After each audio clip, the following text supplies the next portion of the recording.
morning, everybody, and welcome back to another morning of Learn with Laura. And today I'm going to set you a topic task, really, which incorporates lots of different learning: art, maths, literacy, science, everything.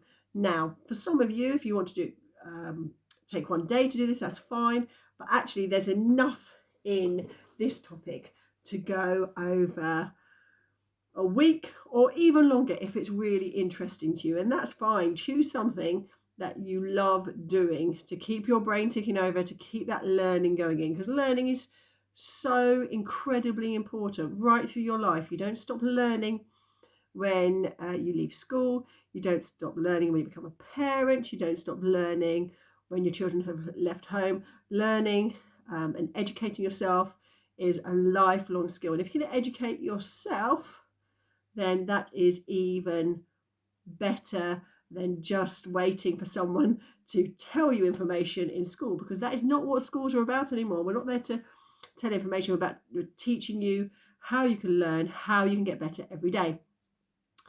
So this week's, next few weeks project is about space, Lost in Space. And here's one of the books. I've got a few books about space. Here's one of the books I've got about space by a company called Science Quest.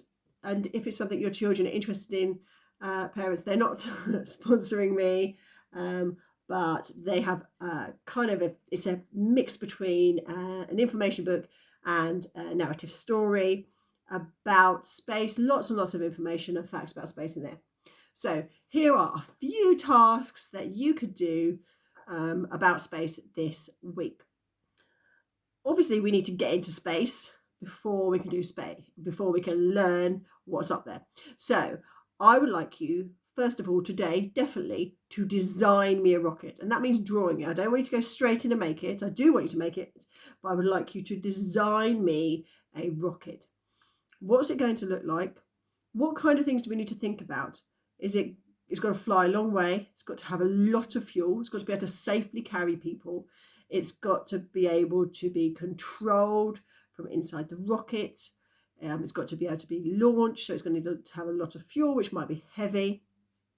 It's got to be temperature proof, because it's going to go through our atmosphere and out into space. We need to think about how we're going to control the pressure inside it. If you're a bit older, if you're one of my Key Stage 3 pupils and you are doing science, no reason why you can't do this project. Think about the weight of things. Think about the propulsion it's going to need. Think about the speed it's going to need to be going.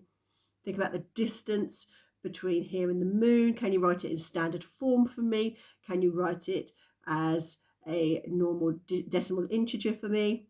And everyone else, don't worry about some of those big words I just said. Let's just design an incredible rocket and label it. Really important. So labeling needs to be clear, nice lines, no wiggly lines away to where you're labeling it, please, and labeled extremely clearly what you're showing me on your plan of your rocket. When you've done your plan, you can build it. So you're going to need to go look for some materials around the house. Now, I imagine if you've got quite young children at home, lots of recycling of materials is going to have been done anyway.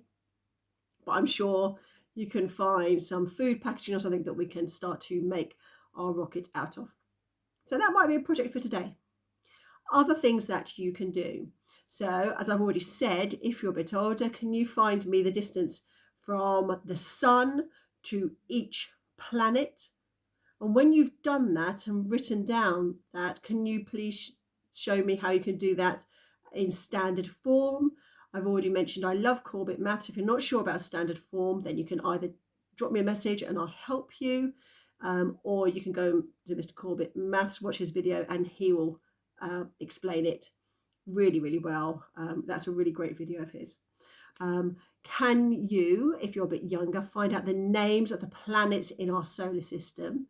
Can you find out which is the biggest?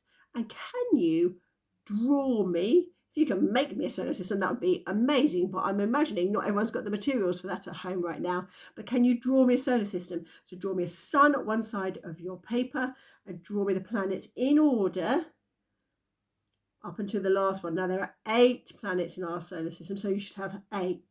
When I was a little girl, there was 9, and that's the one that's furthest away and smallest. But now we call that a dwarf planet, so that you should have 8 planets.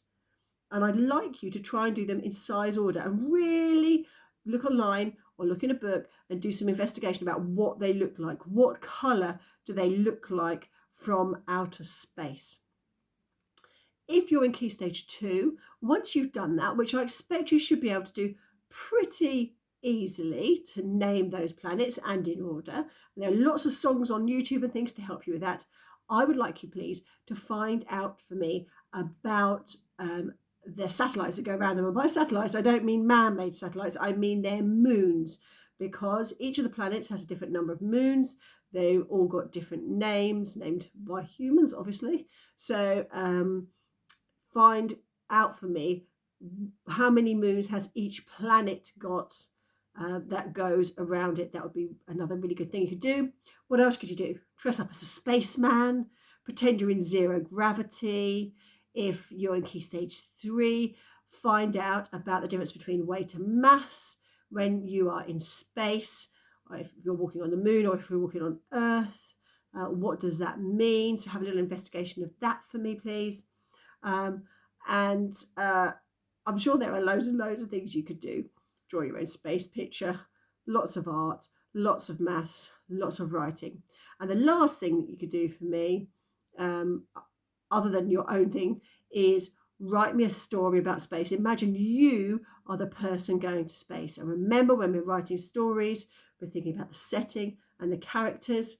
We're setting off on our journey. There needs to be something exciting in the middle, so that your teacher, when they read it, or your mum and dad even when they read it, even though they love you, when your parents read it, that they're not bored of your story, because we love you all, but sometimes the stories are a little bit boring. So something exciting happening in the middle of your story, please.